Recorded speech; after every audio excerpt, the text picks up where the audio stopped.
So today, folks, we're putting the finishing touches on this little system. We have an NFT rail and a Hoocho bucket rail I need to plant out. We have a flow-through wicking bed that I need to set up, a media bed, which we'll probably tackle first, and a Dutch bucket as well. Plus, I've got to run through what sort of nutrients I'm using. So rather than gabbering on, let's set up this camera and we'll get cracking with the media bed. Well, as I said, I'm starting with the media bed. By the way, I'm Rob.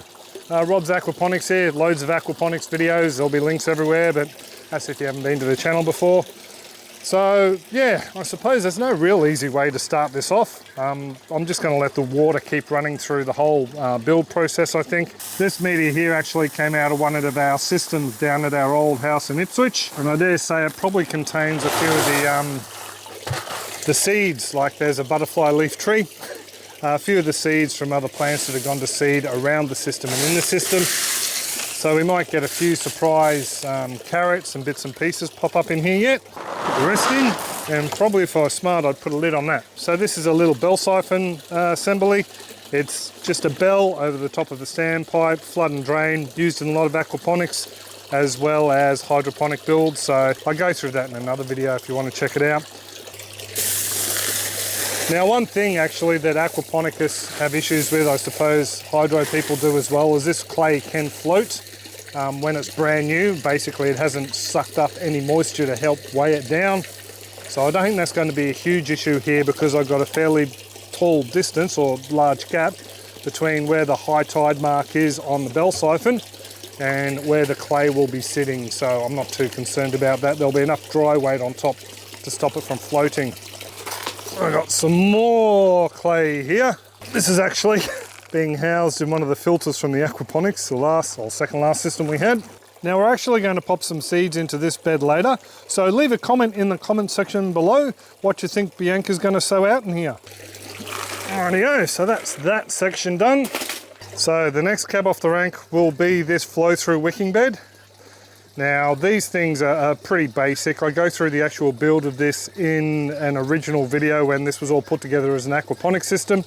But the idea is basically water is delivered into the base area, into a bit of a reservoir. It flows through, comes out, feeds the flood and drain bed, and this water in here wicks up through the sand into the soil. So the plants basically have two lots of nutrients from the hydroponics as well as what's in the soil. The wicking layer that's going in is a piece of geotextile. It's actually going to sit down in those ports there, and the water will wick up through that media into the sand I'm going to use. And it's just going to be tucked down the side there as well, just to prevent the sand from going through to the reservoir. Those guinea fowls, I really wish they'd move along. Now the sand is a fairly coarse one. This is basically going to sit, or a layer hopefully, around about 20 mil or 3/4 of an inch over the top of this geotextile. So we're going to make sure it sits down in there in the two wicking ports and then just smooth it out and along. I think we might need just a little bit more. Oh no, I think that's round about right. So there we go, a nice sand layer, and then this can just fold down when we put the dirt in. You could use hessian or something like that for this section here, rather than the geotextile. This is just what I have on hand, and it's recycled from the previous build. So I might just sit here for a minute and just see how well this wicks through. Actually, we don't have to. You can see there's already a damp spot coming through there. So that's how well this works. That will wick up into the soil level, and away we go. The plants will have access to water and added nutrients. So the soil I'm putting in here is just some leftover bits and pieces we've had from a wicking barrel I made up. It's a little bit dry down on the bottom there, but that shouldn't be too much of a hassle. Whoops, sending a whole heap over into the NFT rails there. That'll clean out easy enough. Oh, maybe top it up just a little bit more. I will be putting some amendments into this because this is just basically a store-bought potting mix. Not 100% confident in the amount of nutrients they have in them, so I'll be adding in just around about, probably just over a cup of a chicken-based fertilizer called Rooster Booster. There's different ones you can get, and Dynamic Lift is another brand here in Australia. I'm not sure about overseas. But But yeah, this stuff is pretty good at just kick-starting the plants. And there will be, as I said, the other nutrients coming from below as well. That's pretty much all it for the little soil garden. And now I've got to clean up the mess I did over there. I was going to do the Hoocho Buckets and the NFT next, but I've run into a bit of an issue with the coir, which I'll explain later. So off to the Beto or the Dutch Bucket. We'll knock that one off next.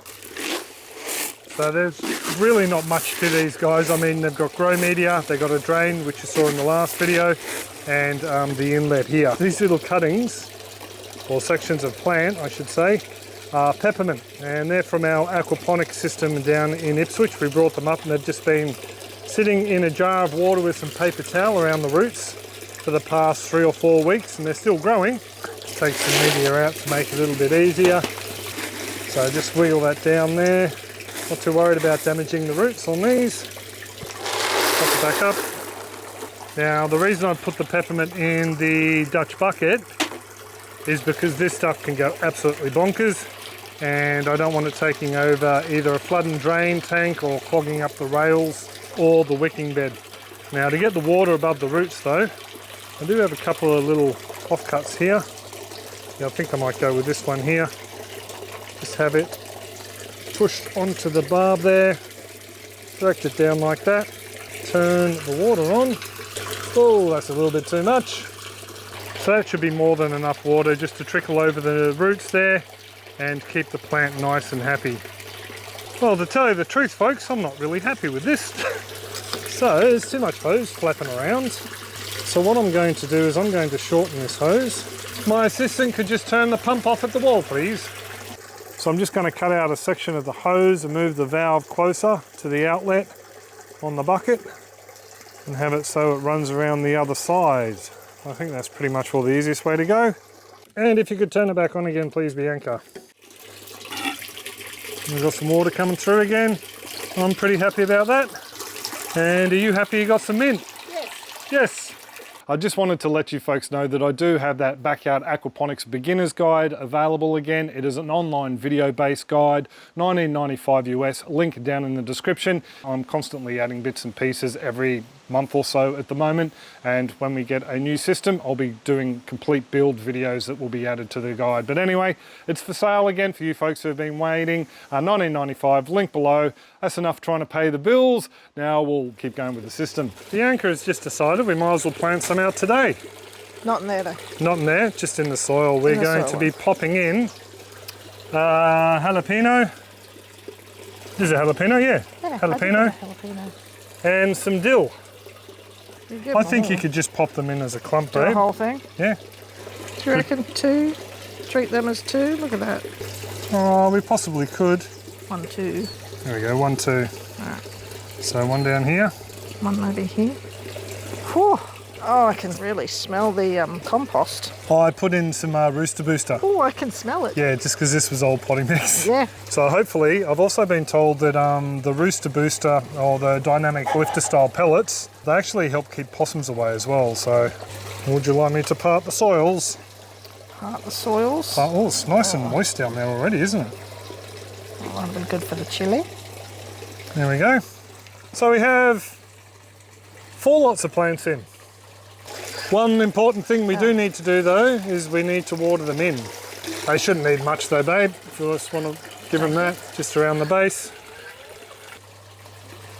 Plan out day part 2, but before we get into the planning out, I thought I'd just explain something I've done here.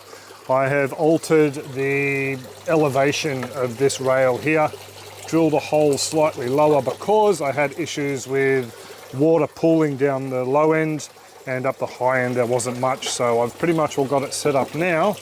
So these net cups are half full of water, and the same up here. I've actually leveled that up a bit, whereas the NFT, it's fine, not a problem. I have put a little downward facing spout on it to stop direct sunlight coming in there and causing algal issues, even though this water is going to be exposed all the time. Now, what we're going to do today is plan our Hoocho buckets. Yes. So Hoocho gave me a dozen of these a while back. Thank you very much, mate. They actually come with a set of legs as well. and those legs allow you to straddle either the downpipe, the rectangular stuff we get in Australia, and overseas. So absolutely awesome bit of kit. There's a link in the description down below if you want to buy some. They can be run as a Dutch bucket, they can be run as a little wicking bucket, like we're going to be doing here today. So yeah, I'm really looking forward to seeing how well they go. This is the coconut coir I was going to use, and then I realised that it's actually fortified coconut coir. It's used as a potting mix as such. It is infused with nutrients, fertiliser, which I don't want to do. I want to test out the novel nutrient I'm putting in the system, more on that later. And yeah, I really didn't want something that was fortified. Coconut coir has a neutral pH, it's got a natural antifungal capacity. It's just a really good sustainable potting mix. Hey Jack. All substrate that you can grow with, especially in hydroponics. It doesn't hold on to water, drains freely, but it does, once it's processed, hold on to a lot of potassium and sodium. And once you put it in your, geez, he's a wally. He's such a show off. He is. Once you put it in a nutrient-rich solution, it drops the potassium and sodium, and it picks up calcium and magnesium and robs it out of the nutrients in the water. So anyway, I won't be using this. What I will be using is a commercial grade that we can get readily in aquaponic stores here in Australia. It's already been buffered with the calcium and magnesium, so it's ready to go. It's already in a loose form as well. So today we're going to make up a blend of this and some perlite. We'll set up the cameras and we'll start potting out these Hoocho buckets. So to start off with, we're going to cut and dump this coir into our mixing bowl. And just so everyone knows, that other coconut coir will be used for galangal and turmeric this week? No, ginger. We're planning out some wicking barrels full of galangal and ginger. We brought some root stock up from Ipswich. So into that we're going to do the 5 litres of perlite, and as you can see it's not dusty, because a little tip, what do you do, Bianca? You put in some water in the bag. Yeah, put water in the bag and mix it around in the bag, and you don't have issues with dust when it comes out. You will have a few bits of perlite that get stuck in the bag. So the reason we're adding the perlite, even though the coir is fairly well draining, and I probably should have added half the coir then the perlite than the coir, is basically it just adds a little bit of extra free draining ability to the coir itself. Just a quick apology for the wind as well if the mic comes through a little bit blustery. I suppose the other added benefit of putting water in the perlite is it didn't get blown away. Yeah. Oh my God. Because it is really extremely blustery today. As you can see, the camera just went. That's why the plants in the system we've already planted out are looking a little bit battered at the moment. So there we go, that's looking pretty good, I think. Do you want to grab the bok choy? So we're going to be popping bok choy into these Hoocho buckets to see how they go. They're one of our favourite veggies to grow, and they're a very quick turnaround crop as well, which is great. So I suppose the best way to do this is just to get some in there. So that's the first one full. I don't think I want to take it all the way to the top. We'll just see how it goes for there, but I should probably explain what I'm doing here. Popping a little bit in to begin with. What I'm basically doing is firming the media down into the neck cup itself, just to help it wick the moisture up into the cocoa coir blend. And yeah, just pop them in the middle, I think, Bianca. Yeah? Not going to try and separate any of them or anything? No, I think we'll just pop these ones in as is. If it grows like the aquaponics, I don't think we're going to have a problem with them growing too close together. He can go into the first hole. First end, Jobby? Yep. Stop licking the sea salt bottle, Jack. So that's one down, another 7 to go. Should knock this off pretty quick, I think. And that would be the last of the buckets. Cheers, babe. Now in this front one, we're going to be doing NFT cups. I've got the larger NFT cups here. Now into here we're doing green onions. Yes. I don't think we're really going to worry about separating them out. We'll treat them like a bunching green onion. And we'll just pop these 6 out up here. I've got spring onions. Most happy. So I've got those 2 empty spots there. So we just grabbed a couple of green onions from upstairs. Just cut the bottoms off. We'll use the tops tonight. And we'll pop them in here. So that is the system, almost planted out. So folks, we're now ready to plant the media bed out, and just to show you, that's how high up the water comes in here. Oh, we've just got about to get a siphon to start, so we'll take that out just to show you the upper limit of the water. Probably a bit hard for you to see. Let's zoom in, shall we? That's the top of the water there, and it's sitting probably around about 30 mil or 1.25 inches below the dry tops of the clay, which is what we want because we are going to be planting out, Bianca? Beetroot. Beetroot! So generally what we do with the seeds, I might just put this bell siphon back in. Yep. Let that do its thing. So we generally just give it a bit of a sprinkle over the top, but because of the wind today... I'm going to do it a bit closer to the surface. So just basically a bit of a sprinkle like that, and leave this area for green onions and other bits and pieces. Bit of a sprinkle and then just a bit of a tap. That is generally enough to get those beetroots down to that wet zone, and they'll be trapped by the media and they won't be sucked through. I'm going to have to dub over this bit because the mic stopped working, sorry folks, but what I'm using to feed this garden is power feed, and it's a mix of fish emulsion, a seaweed concentrate, amino acids and liquid compost. So it's got a more of a complete sort of nutrient profile in it. It's the same thing the kids are using in the old aquaponics system down in Ipswich. Down there they're adding about 1/4 cup to each bed every couple of weeks. With this one here I'm going to give it a bit of a kickstart though. I'm going to give it probably round about 300 mils, which is just over a cup. And that's because there is no nutrients in this system in reality. The aquaponics system down in Ipswich has a bit of a nutrient bank in it, but there would be next to nothing in this one. Now the beauty of using this concentrate as well is we could swap over from this to a more traditional hydroponic commercially made nutrient, or we could go the other way and add a couple of small fish in here and turn it into a bit of an aquaponic system. I have run smaller systems on just the Charlie Carp fish emulsion, small barrel one. In fact, I actually started that one off on urine, and the plants did fantastically well in it.